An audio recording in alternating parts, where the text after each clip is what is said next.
history will record you as the president who freed this hemisphere from communism and socialism.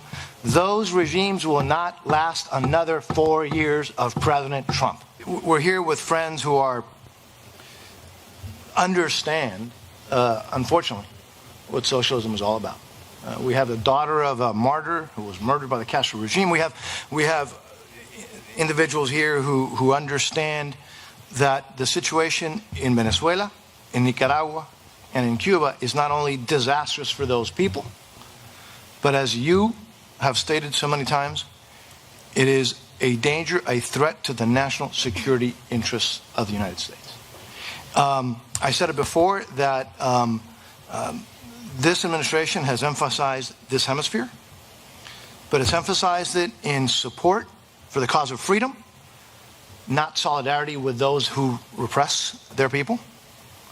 It has shown solidarity with the people, not the oppressors of those people, by what the president just talked about, sanctions and tough pressure and diplomacy and leadership. Mr. President, on behalf of the folks that I represent, and I'm honored to represent, thank you. Those actions are not small. The impact on our national security is huge. The impact on the millions of people who are suffering, who now have hope, is immeasurable. History will record you as the president who freed this hemisphere from communism and socialism. Those regimes will not last another 4 years of President Trump. I'm convinced of it. And you've seen that others are saying, oh, we're going to go back to the policy of recognizing, legitimizing the Castro regime, knowing what they're doing in Venezuela and in Nicaragua and in the hemisphere.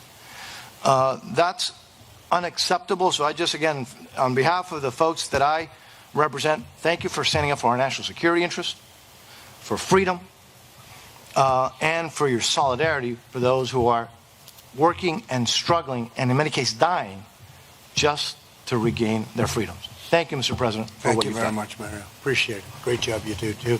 How about we go down the line, please?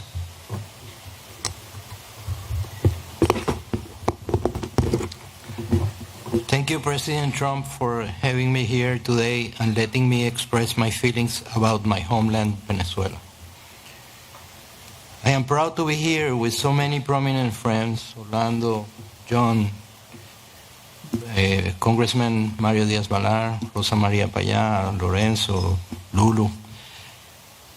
My name is Ernesto Ackerman, and I'm the president of Independent Venezuelan American Citizens, more known as IVAC. My organization has worked over 18 years, very hard, lobbying in favor of Venezuelans in Congress of the U.S. And we were the first ones to work with Congresswoman Ileana Ros-Lehtinen and my congressional brother, Congressman Mario Diaz-Balart, to achieve the law of sanctions against the narco-terrorists in Venezuela. I am the son of a concentration camp survivor. She is currently 97 years old, living still in Venezuela. I think that she feels that she is again reliving her time in a concentration camp. I left Venezuela in 1989, and only 45 days after the rallies that were called El Caracazo, very similar to what happened here some weeks ago. The excuse in Venezuela was gasoline. Was it here George Floyd? Then in 1998 came the elections and Chavez was elected president of Venezuela. They started by controlling the weapons and ammunition that people could have. Is that similar to eliminate our Second Amendment? Then came changes in the police. For example, all the police in the municipalities, Policía Metropolitana as an example, became Policía Bolivariana, and the colectivos appeared. Is that what means defund the police? Then from being the richest country in the region, today we are the poorest. No medicine, no food, and something so essential like drinking water. That is what socialism brings to a nation. I became a citizen of this great country in the year 2000. I have a wonderful wife, 3 daughters, one of which is an ex-police officer, and 4 grandchildren. What future would they have in socialism? That is why, Mr. President, being a proud American, I will work hard to prevent socialism from penetrating this great country, and count with me to support to achieve it. Mr. President, that's why today I want to make you 2 requests. First, that we eliminate the germ of socialism from its essence in Venezuela, Cuba, Nicaragua, etc. And second, help the people of Venezuela to get rid of the narco-terrorists who have kidnapped our nation. They alone cannot do it.